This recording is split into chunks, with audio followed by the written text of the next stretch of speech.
ఆవేశం, ఒక ఆకాంక్ష, ఒక ఆశయం, ఒక ఉద్యమం ఇవన్నీ కలిస్తే కొండ లక్ష్మణ్ బాపూజీ. దశాబ్దాల పోరాటానికి నిలువెత్తు నిదర్శనం బాపూజీ. ఓవైపు స్వాతంత్ర్య పోరాటం, మరోవైపు బడుగు వర్గాల గళం, ఇంకోవైపు తెలంగాణ ఉద్యమం. అన్నీ కలిసి దశాబ్దాల ప్రజా జీవితం. ఇంటి పేరు కొండలాగానే ఆయనది కొండంత వ్యక్తిత్వం.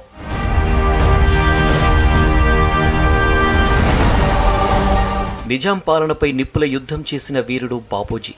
నిజాం పాలనను అంతం చేయడానికి అప్పుడు జరిగిన అరాచకాలపై తిరుగుబాటుకు వ్యూహరచన చేసింది బాపూజీనే. భారత స్వాతంత్ర్య ఉద్యమంలో పాల్గొంటూనే తెలంగాణ ప్రాంతానికి సంబంధించిన సమస్యలపైన ఆయన ప్రత్యేక దృష్టి పెట్టారు. ఆ సమయంలో దక్కన్ ప్రాంతంలో ప్రజలు పడుతున్న బాధలను చూసి చలించిపోయారు. బాధల నుంచి విముక్తి దొరకాలంటే ప్రత్యేక రాష్ట్రం తప్ప మరో దారి లేదనుకున్న బాపూజీ తెలంగాణ ఉద్యమానికి నాంది పలికారు. తెలంగాణ గౌరవం దెబ్బతిన్న ప్రతిసారి ఆయన తన నిరసన స్వరాన్ని వినిపించారు.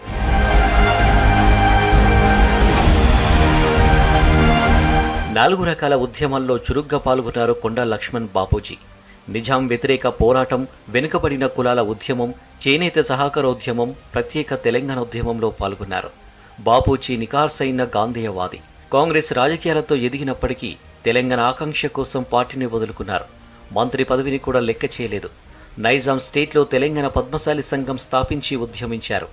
క్విట్ ఇండియా ఉద్యమంలో పాల్గొన్న కొండ లక్ష్మణ్ బాపూజీ 1952 నాన్ ముల్కీ ఉద్యమంలో ముందుండి నడిచారు. ప్రాంతమా పదవా అంటే ప్రాంతానికి తన ప్రాధాన్యమని చాటి చెప్పారు.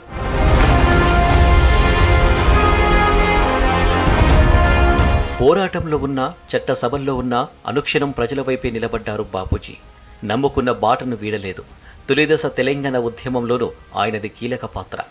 97 ఏళ్ల వయసులో ఎముకలు కొరికే చలిలో ఢిల్లీలో దీక్ష చేశారు బాపూజీ. ప్రత్యేక తెలంగాణ రాష్ట్ర సాధనే తన ధ్యేయమని చెప్పారు.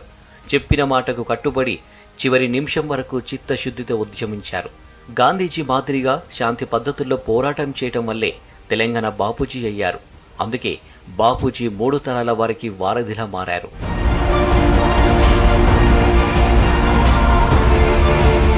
చట్టసభలను, ప్రజా సమస్యల పరిష్కారానికి వేదికలను చేశారు బాపూజీ. అన్నింట్లోనూ ఆయన తనదైన ముద్ర వేశారు. చెయ్యాలనుకున్నది ధీమాగా, హుందాగా చేసేవారు. బాపూజీ సొంత డబ్బుతో కొనుక్కున్న భూమిని అప్పటి చంద్రబాబు ప్రభుత్వం ధ్వంసం చేసింది. కానీ కోర్టు అండగా నిలబడి బాపూజీకి న్యాయం చేయాలని చెప్పింది. ఆయన ఆస్తుల్లో జలదృశ్యం ఒకటి. హుస్సేన్ సాగర్ ఒడ్డున ఆయన నిర్మించుకున్న జలదృశ్యం మలిదశ ప్రత్యేక తెలంగాణ ఉద్యమానికి కేంద్రమయ్యింది. తెలంగాణ రాష్ట్ర సమితి పార్టీ పుట్టింది అక్కడే.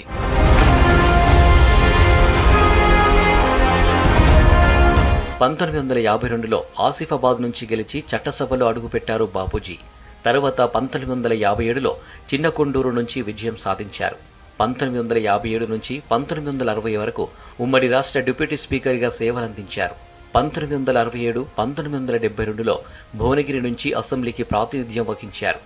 దామోదరం సంజీవయ్య క్యాబినెట్లో ఎక్సైజ్, చేనేత, చిన్న తరహా పరిశ్రమల శాఖ మంత్రిగా, బ్రహ్మానందరెడ్డి మంత్రివర్గంలో కార్మిక, సమాచార శాఖ మంత్రిగా బాధ్యతలు నిర్వర్తించారు.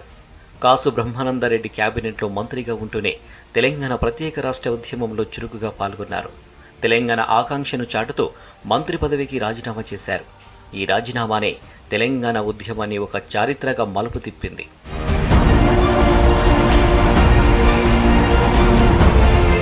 1915 సెప్టెంబర్ 27న ఆదిలాబాద్ జిల్లా వాంకిడిలో జన్మించారు బాపూజీ. ఆసిఫాబాద్లో ప్రాథమిక విద్యాభ్యాసం, హైదరాబాద్లో న్యాయశాస్త్ర విద్య పూర్తి చేశారు. బాపూజీకి భార్య శకుంతల, 2 కుమారులు, 1 కూతురు, 1 కుమారుడు ఇండియన్ ఎయిర్ ఫోర్స్లో పనిచేసి వీరమరణం పొందారు.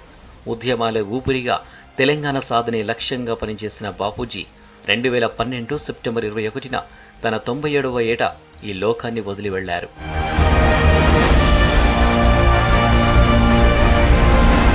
చివరి వరకు జనం కోసమే బతికిన కొండ లక్ష్మణ్ బాపూజీకి తెలంగాణ సమాజం ఘనంగా నివాళులర్పిస్తుంది.